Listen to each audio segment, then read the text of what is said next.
അല്ലാഹു തആല പറയുകയാണ്, പരിശുദ്ധമായ റമദാനിന്റെ അവസാന 10 ലൈലത്തുൽ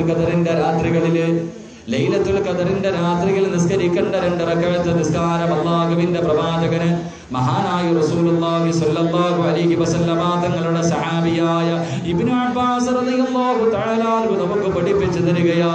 എൻ്റെ പ്രിയപ്പെട്ടവരെ, ഈ 2 റക്അത്ത് നിസ്കരിച്ചാൽ 10 പാപങ്ങൾ അല്ലാഹു പുറത്തു തരികയാണ്. തൻ്റെ ജീവിതത്തിൽ ആദ്യം ചെയ്ത പാപം, അവസാനമായി ചെയ്ത പാപം, അറിഞ്ഞ് ചെയ്ത പാപം, അറിയാതെ ചെയ്ത പാപം, അതാ ഒറ്റയ്ക്ക് ചെയ്ത പാപം, അതാ കൂട്ടമായി ചെയ്ത പാപം, രഹസ്യമായി ചെയ്ത പാപം, പരസ്യമായി ചെയ്ത പാപം, നിന്റെ ജീവിതത്തിൽ ചെയ്ത വൻ പാപങ്ങൾ, ചെറുത പാപങ്ങൾ, ഇങ്ങനെ 10 രീതിയിലുള്ള പാപങ്ങൾ അല്ലാഹു നിനക്ക് പുറത്തു തരുമെന്ന് മഹാനായ സയ്യിദുനാ ഇബ്നു അബ്ബാസ് തങ്ങൾ പഠിപ്പിക്കുമ്പോൾ, എൻ്റെ പ്രിയമുള്ളവരെ, റമദാനിന്റെ അവസാനത്തെ 10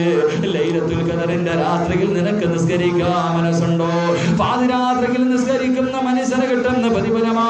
എൻ്റെ പ്രിയപ്പെട്ടവരെ, റമദാനിൽ ചെയ്തു പോയ അപരാധങ്ങളുണ്ടല്ലോ, മറ്റു 11 മാസങ്ങളിൽ നിന്റെ ജീവിതത്തിൽ ചെയ്തു പോയ അപരാധങ്ങൾ മുഴുവനും ഓർമ്മ വെച്ച കാലം മുതൽ, നിനക്ക് പ്രായപൂർത്തിയായത് മുതൽ ഇന്ന്